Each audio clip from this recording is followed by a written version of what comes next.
माझं या महाराष्ट्रातल्या भाजपच्या लोकांना जाहीर आव्हान आहे, हिम्मत असेल या भाजपच्या 15 प्रमुखांना आव्हान आहे, जिल्हा अध्यक्षांना आव्हान आहे, मंत्र्यांना आव्हान आहे, तुमच्यातल्या भांडणातनं गोकुळचा ब्रँड बदनाम करण्याचं काम या ठिकाणी चालू आहे. जवळ घालायचा होता तो 2 महिने वाद कशाला दर 10 दिवसाला 80 कोटी रुपये शेतकऱ्यांच्या खात्यावर.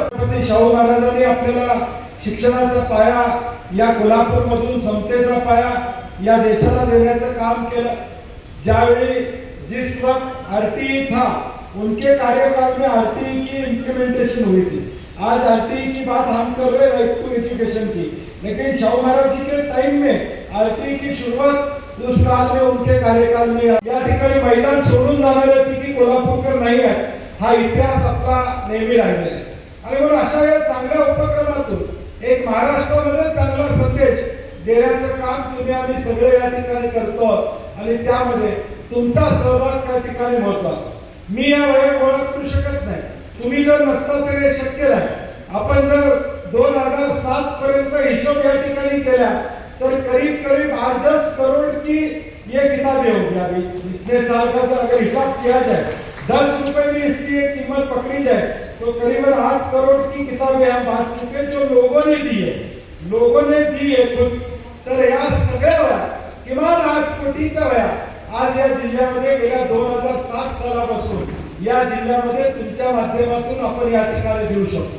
मला आठवतं परवा देखील वाढदिवसालाच एक मुलगा आला होता, मला नाव माहित नाही, की तो म्हणला 4थीत का 5वीत असताना तुमची वही मिळालेली, आता मी MBA झालेलो आहे, माझ्याकडून 1000 वया घेऊन सर मी तुम्हाला या ठिकाणी आलो. त्यावेळी म्हणलं त्याचं नाव घेऊन घ्या.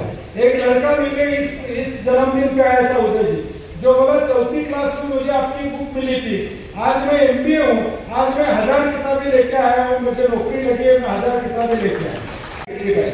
आज उदय सारखं एक नेतृत्व जम्मू काश्मीर मधून ते या ठिकाणी येतात, परंतु राहुल गांधींच्या मनातली युथ काँग्रेस, संघर्षातली युथ काँग्रेस, सत्तेचा विरोध संघर्ष करण्याची भूमिका ते घेतात. ज्याचा उल्लेख शिवराज मोरेंनी केला की त्यांना तिहार जेलमध्ये त्या ठिकाणी टाकण्यात आलं, परंतु न डगमगणाऱ्या या नेतृत्व या देशाला युथ काँग्रेसला पुढे घेऊन जाण्याचं काम प्रामुख्याने या ठिकाणी करतात. आज या देशामध्ये 54% युवक आणि युवतींची संख्या आहे. यांना एक योग्य दिशा देणारं उदय सारखं या ठिकाणी नेतृत्व आहे. आज देशामधलं वातावरण बघितलं, काय परिस्थिती चालली आहे. नीटची परीक्षा आपण अभ्यास केला, परीक्षेचा गोल आपण त्या ठिकाणी बघितला, CBSEचा गोल आपण या ठिकाणी बघितला. साधारणपणे नीटला 23,71,000 मुलं मुली या देशातले बसतात. किती मुलांना अपॉर्च्युनिटी मिळते? 1.5 लाख मुलांना मेडिकलची अपॉर्च्युनिटी आहे आणि मग बाकीच्या 5-50 हजार सीट्स त्या ठिकाणी आहेत. 2 लाख मुलांनाच ऍडमिशन मिळते, परंतु 23 लाख मुलं या नीटच्या परीक्षेवर विश्वास ठेवून त्या ठिकाणी बसत असतात. या देशातल्या राज्यकर्त्यांना ही नीटची परीक्षा सुद्धा व्यवस्थित त्या ठिकाणी घेता आली नाही, हे वास्तव या देशासमोर या ठिकाणी आहे. CBSEची परीक्षा काय झाली त्याची अवस्था आपण या ठिकाणी बघितली. 16,92,000 मुलं CBSEच्या परीक्षेला बसतात. आश्चर्य वाटेल, इथं आंबोळे सर या ठिकाणी आहे. रिव्हॅल्युएशनला 1.5 लाख मुलांनी अर्ज केले, 4.5 लाख पेपर तपासण्याची मागणी CBSEच्या मुलांनी त्या ठिकाणी. म्हणजे किती विश्वासार्हतेचं सरकार या देशामध्ये, जे या ठिकाणी सध्याच्या अस्तित्वात असणाऱ्या पिढीचा विचार करत नाही, परंतु पुढची पिढी सुद्धा उद्ध्वस्त करण्याचं काम आज भाजपच्या काळामध्ये या ठिकाणी रचला जाणार आहे. CBSEच्या माध्यमातून पुढचं आयुष्य सुकर ज्यांचं होणार आहे त्यांचा देखील पुढे आता अंधार या ठिकाणी आहे. अशी अवस्था CBSEच्या विद्यार्थ्यांच्या पुढे या ठिकाणी निर्माण झाली. नीटची परीक्षा देऊन आज नीटचा पेपर या ठिकाणी फुटतो. आज या देशामधल्या भाजपच्या सरकारला नीटचे पेपर घेऊन जायला आज ट्रक ड्रायव्हर सुद्धा या ठिकाणी विश्वासू मिळत नाही. विमान आर्मीचं घेऊन जावं लागतं हे पेपर या ठिकाणी घ्यायला. म्हणजे केवढी विश्वासार्हता गमावलेली आहे हे या सरकारचं या ठिकाणी दिसून येतं. तुम्ही या देशामध्ये सिस्टीम लावू शकत नाही की या देशातल्या 23 लाख 140 कोटीचा हा देश आहे. 23 लाख विद्यार्थी परीक्षेला बसतात. त्या 23 लाख विद्यार्थ्यांच्या पर्यंत तुम्ही साधा पेपर पोहोचवू शकत नाही. म्हणजे तुमचं गव्हर्नन्स किती निष्क्रिय निष्क्रिय आहे हे आपण या ठिकाणी लक्षात ठेवलं पाहिजे. आणि म्हणून या विरोधात सुद्धा आता संध्याकाळी आपला उदय बाबूंच्या नेतृत्वाखाली कॅन्डल मोर्चा आपण करतोय. शाहू महाराजांच्या समाधी स्थळापासून 6 वाजता मोर्चा निघून छत्रपती शिवाजी महाराज चौकापर्यंत शिवाजी महाराजांच्या पुतळ्यापर्यंत या ठिकाणी आपण कॅन्डल मोर्चा या ठिकाणी घेऊन जाणार आहोत. मला शिवराज मोरेचं अभिनंदन करायचं आहे. कल का मोर्चा उदय जी पूरा माहौल देश में बन गया आपकी वजह से. मैं सुबह से कल से देख रहा हूँ ट्विटर खोलो तो आप ही दिखते हो, बाकी कुछ नहीं दिख रहा. मतलब शिवराज का भी मैं अभिनंदन करना चाहता हूँ. देखिए ये दिखाने का काम आपने कर दिया. राहुल जी कल उन विद्यार्थियों से मिले ज्या विद्यार्थ्यांनी हे प्रकरण बाहेर काढलं, सीबीएसईच्या पेपरचं प्रकरण बाहेर काढलं, त्या विद्यार्थ्यांना पाकिस्तानी म्हणण्याचं काम भाजपच्या लोकांनी या ठिकाणी केलं. त्या विद्यार्थ्यांना देशद्रोही म्हणण्याचं काम या ठिकाणी भाजपच्या लोकांनी त्या ठिकाणी केलं.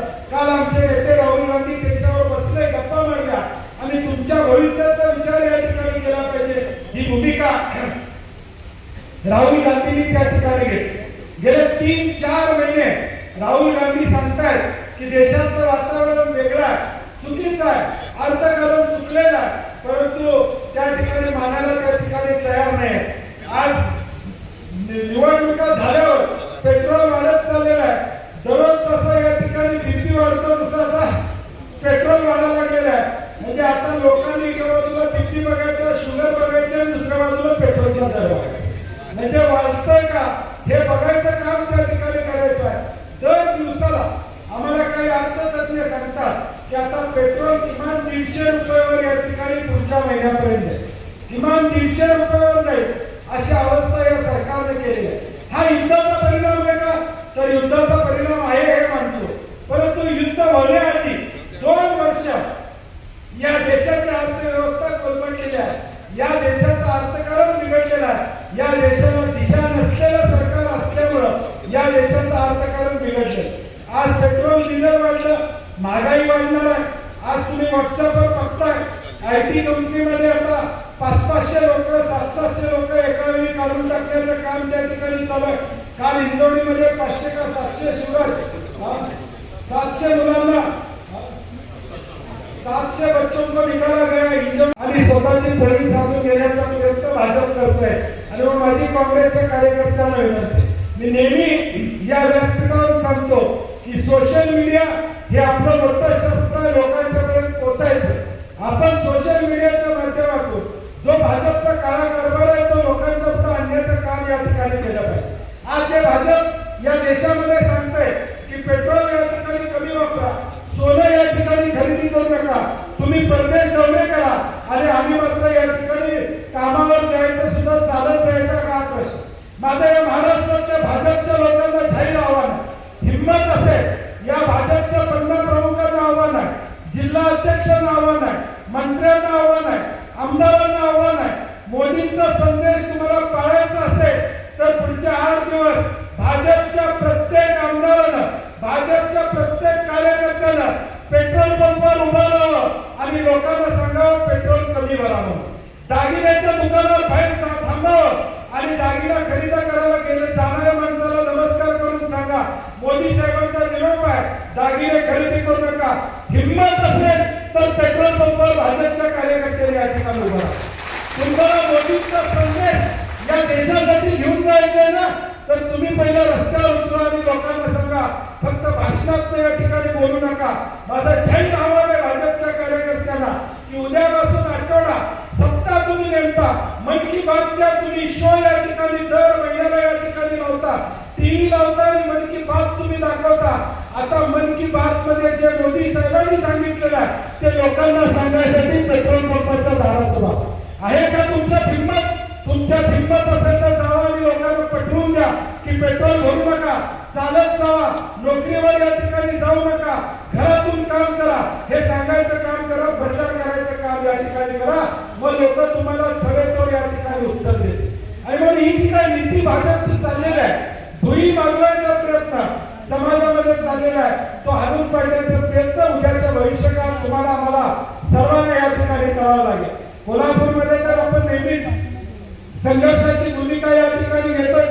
कोल्हापूर में भी उदय जी महानगर के नेतृत्व में हमने महानगरपालिका के चुनाव लड़े, 41 सीट हमको आने थे, 35 सीट हमको मिल गए। वो तीनों इकट्ठा थे, कभी कांग्रेस अकेले लड़ाई, इनके सबके बल पे की और 35 सीट तक हम यहाँ पहुंचे। 5-6 सीट आती तो मेयर आज आपके बाजू में बैठे हुए दिखता था कांग्रेस का। ठीक है, वो भी करेंगे, कभी ना कभी वो भी सपना पूरा हो जाएगा। आज जे काय आम्ही केलं, जिल्हा परिषदला देखील आपण चांगल्या पद्धतीने या जिल्ह्यामध्ये जागा लढवायचं काम त्या ठिकाणी केलं। कार्यकर्त्यांच्या मध्ये काँग्रेस बद्दल आपुलकी आहे, प्रेम आहे। आज शक्तीपीठ सारखा एक महामार्ग या जिल्ह्यामध्ये या ठिकाणी येतो, ज्या शक्तीपीठच्या महामार्गाच्या माध्यमातून या जिल्ह्याचा अर्थकारण शेती या ठिकाणी उद्ध्वस्त होणार, त्याच्या संदर्भातली भूमिका आपल्याला घ्यावी लागेल। आम्ही विकास कामाच्या उलटे नाही आहोत। MIDCला आमच्या शेतकऱ्यांनी जमीन दिली, काळावाडीचं धरण झालं त्यावेळी आमच्या शेतकऱ्यांनी जमिनी त्या ठिकाणी दिल्या। जी धरणं झाली, जे रस्ते झाले या जिल्ह्यामध्ये आणि महाराष्ट्रामध्ये, तिथं शेतकऱ्यांनी कधी नाही म्हणलं नाही, परंतु गरज नसलेला शक्तीपीठ त्या ठिकाणी येऊ नये अशी आमची साधारणपणे भूमिका आहे।